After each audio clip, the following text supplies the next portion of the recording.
Hello friends. So let's start our first lesson in Yog Bharati. In first section 1.1 An Astrologer's Day. First I am going to read the passage, then I will explain it in Marathi. An Astrologer's Day. Punctually at midday, he opened his bag and spread out his professional equipment, which consisted of dozen cowrie shells, a square piece of cloth with obscure mystic charts on it, a notebook, and a bundle of Palmyra writing. His forehead was resplendent with sacred ash and vermilion, and his eyes sparkled with sharp abnormal gleam, which was really an outcome of a continual searching for customers, but which his simple client took to be prophetic light and felt comforted. The power of his eyes was considerably enhanced by their position, placed as they were between the painted forehead and the dark whiskers which streamed down his cheeks. Even a half its eyes would sparkle in such a setting. To crown the effect, he wound a saffron-colored turban around his head. This color scheme never failed. People were attracted to him as bees are attracted to cosmos or dahlia stalks. He sat under the bough of spreading tamarind tree, which flanked a path running through the town hall park. It was a remarkable place in many ways. A surging crowd was always moving up and down this narrow road from morning till night. A variety of trades and occupations was represented all along its way. Medicine sellers, sellers of stolen hardwares and junks, magicians, and above all, an auctioneer of cheap clothes, who created enough din all day to attract the whole town. Next to him, in vociferousness, came a vendor of fried groundnut, who gave his ware a fancy name each day, calling it Bombay ice cream one day, and on the next Delhi almond, and on the third Raja's delicacy, and so on and so forth, and people flocked to him. A considerable portion of this crowd dallied before the astrologer too. The astrologer transacted his business by the light of the flare which crackled and smoked up above the groundnut heap nearby. Half the enchantment of the place was due to the fact that it did not have the benefit of municipal lighting. The place was lit up by shop lights. One or two had hissing gaslight, some had naked flares stuck on poles, some were lit by old cycle lamps, and one or two, like the astrologer, managed without lights of their own. It was a bewildering crisscross of light rays and moving shadows. This suited the astrologer very well for the simple reason that he had not in the least intended to be an astrologer when he began life, and he knew no more of what was going to happen to others than he knew what was going to happen to himself next minute. मित्रांनो, कथा जसं की R के नारायण यांचं वैशिष्ट्य आहे की प्रत्यक्ष डोळ्यासमोर चित्र उभं करणे. अगदी तशा प्रकारची ही कथा आपल्याला या ठिकाणी अनुभवायला मिळते. एक दिवस आहे फक्त जो की ॲस्ट्रॉलॉजरचा आहे असं म्हटलं गेलं आहे. म्हणजेच भविष्य सांगणारा जो व्यक्ती आहे त्याचा तो दिवस आहे. त्या दिवसाची सुरुवात अगदी नियमितपणे ज्या वेळेला तो करत असतो अगदी त्या वेळेला वेळच्या वेळी अगदी तंतोतंत त्या वेळेत त्या पोहोचलेला आहे त्याच्या जागी. त्याच्या हातामध्ये एक बॅग आहे ज्याच्यामध्ये सगळे त्याचे साहित्य आहे जे की त्याच्या व्यवसायासाठी लागतात. ज्या साहित्याची यादी त्या ठिकाणी दिलेली आहे. एक डझनभर जवळपास कवड्या आहेत त्याच्याकडे. एक चौकोनी कापडाचा तुकडा आहे ज्याच्यावर काहीतरी वेगवेगळ्या प्रकारचे गूढ अशा प्रकारचे चार्ट आहेत, एक वही पण आहे, त्याचप्रमाणे एक बंडल आहे ज्यामध्ये की पाल्मेरा रायटिंग केलेली आहे. पाल्मेरा रायटिंग म्हणजे जे काही आपण हाताचा तळवा जो पाहतो त्याच्याबद्दलची जी काही रेषा असते, हस्तरेषेशी संबंधित असलेलं लिखाण. ह्या व्यक्तीच्या बाबतीचं वैशिष्ट्य आणखीन असं सांगता येईल, वर्णन त्याचं फोरहेड वॉज रिस्प्लेंडंट असं म्हटलेलं आहे. म्हणजे साहजिकच अतिशय जबरदस्त अशा प्रकारची चकाकी त्याच्या चेहऱ्यावर होती, त्याच्या कपाळावर होती. त्याचप्रमाणे जो व्यक्ती सारखा कुठल्या ना कुठल्या ग्राहकाच्या शोधामध्ये जो इकडं तिकडं पाहतोय अशा प्रकारची त्याची हालचाल होती.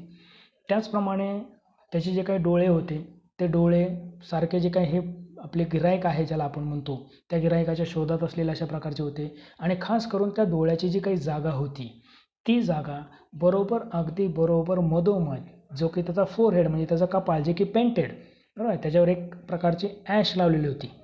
म्हणजे साहजिकच त्या ठिकाणी एक राख, पवित्र अशा प्रकारची राख त्यांना लावलेली होती. आणि त्याचप्रमाणे त्याच्या गालापर्यंत पोहोचलेल्या त्याच्या मिशा, ह्या दोन गोष्टीच्या मध्ये म्हणजे त्या मिशाच्या आणि त्या कपाळाच्या मध्ये असलेले त्याचे ते डोळे जे की नेहमी ग्राहकाची वाट पाहत असलेले, ग्राहकांना शोधत असलेले अशा प्रकारचे होते. आणि ह्या सगळ्या गोष्टीला वर अजून याच्यावरचा कलश म्हणजे असं की त्यानं त्याच्या डोक्यावर एक सॅफ्रॉन कलर्ड टर्बन असं म्हटलेलं आहे की म्हणजे केशरी रंगाचा एक डोक्याच्या बाजूला त्याने एक पगडीसारखा प्रकार बांधलेला होता.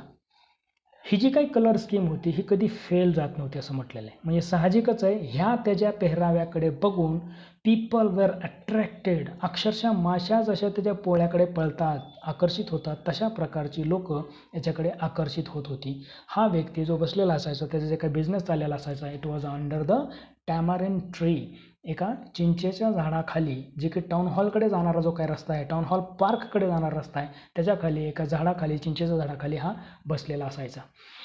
एकंदर रस्त्याचं वर्णन पण पुन्हा केलेलं आहे ज्या ठिकाणी सकाळपासून संध्याकाळपर्यंत कायम रेलचेल असायची, त्याच ठिकाणी वेगवेगळ्या प्रकारचे व्हरायटी ऑफ ट्रेड्स असायचे, वेगवेगळ्या प्रकारचे व्यवसाय चाललेले असायचे.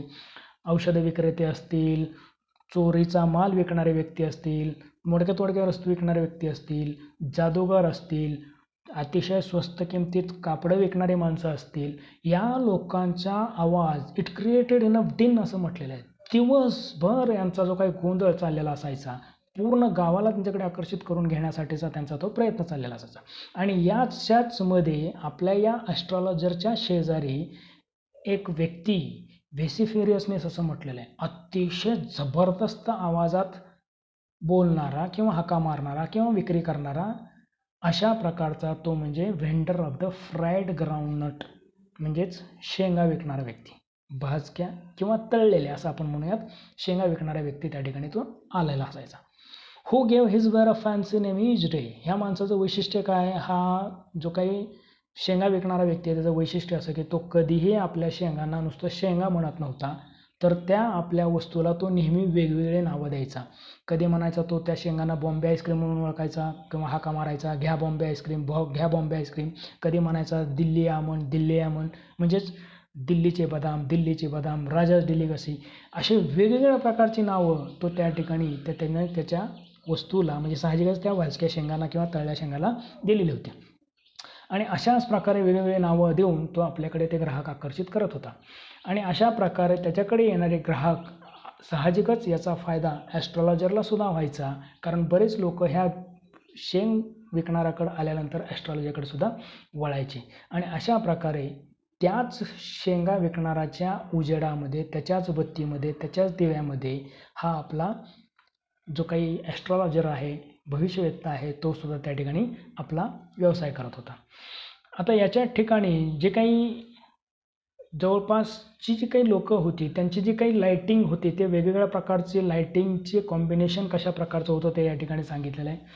जे काही प्लेस होतं त्याचे एन्चॅन्टमेंट जे आपण म्हणतो की एक अतिशय जादुई अशा प्रकारचं परिणाम किंवा आकर्षण हे होतं की त्या ठिकाणी कुठल्याही प्रकारची म्युन्सिपल लाईटिंगचे फायदा त्या भविष्यवेत्त्याला होत नव्हता.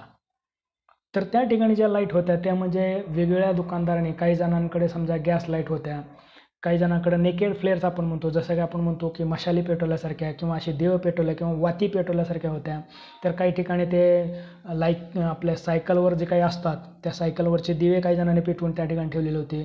थोडंसं कधी त्या खांबावर त्यांनी फ्लेअर्स पुन्हा एकदा त्या मशाली लावलेल्या, अशा वेगवेगळ्या प्रकारचे जे काही त्या ठिकाणी उजेड येत होते. या सगळ्या एक दोन नाही तर कितीतरी अशा गोष्टींचा उजेड एकत्रित येऊन कसं तरी करून त्या ॲस्ट्रॉलॉजरच्या दुकानाच्या पर्यंत उजेड पोहोचत होता. आणि त्यामुळे त्याला असं म्हटलेलं आहे इट वॉज क्रिस क्रॉस, म्हणजे वेगवेगळ्या प्रकारच्या या लाईटिंगचा किंवा लाईटीचा किंवा या प्रकाशाचा एक मिक्सचर त्या ठिकाणी तयार होत होतं. आणि त्यामुळं बिविल्डरिंग क्रिस क्रॉस हा शब्द त्या ठिकाणी वापरला आहे. म्हणजे थोडासा गोंधळात टाकणार आहे, नेमका हा उजेड कशाचा आहे, ह्या गोंधळात व्यक्ती पडावा अशा प्रकारचा उजेड त्या ठिकाणी पोचत होता. अशा प्रकारचा हा व्यक्ती, ज्या व्यक्तीच्या बाबतीत हे फायदेशीर ठरत होतं अशा प्रकारचा उजेड असणं, जो की लख्ख उजेड पण नाही आणि कधीच अगदी अंधार पण नाही, मंद अशा प्रकारचा उजेड फायदेशीर ठरत होता. याचं कारण असं म्हटलेलं आहे की त्यासाठी सुद्धा हा व्यक्ती स्ट्रेंजर होता असं म्हटलेलं आहे. कशाच्या बाबतीत, तर स्टारच्या बाबतीत. साहजिकच आहे, एखादा भविष्य आता सांगतो म्हणजे कशात सांगतो, आपले ग्रह आणि आपले तारे. तर हा व्यक्ती त्या ग्रहताऱ्यांच्या बाबतीत सुद्धा तेवढाच अनभिज्ञ होता जेवढे की त्याचे ग्राहक होते. कारण त्याची बिलकुलही जेव्हा सुरुवातीपासून त्यानं जीवन जगायला सुरुवात केली होती तेव्हापासून कधीही त्याची इच्छा नव्हती की त्यानं ॲस्ट्रॉलॉजर व्हावं. आणि त्यामुळं त्याची ही जी काही ॲस्ट्रॉलॉजर होण्याची इच्छा होती ती पहिल्यापासून नव्हती, त्याला ॲडजस्टमेंट म्हणून ती करावी लागलेली होती. आणि त्यामुळं त्याला त्या गोष्टीचा खरं पाहिलं तर अशा प्रकारच्या रंगाचा, अशा प्रकारच्या प्रकाशाचा खरं पाहिलं तर फायदाच वाटत होता. राहिलेला पार्ट आपण पुढच्या व्हिडिओमध्ये पाहूयात. धन्यवाद.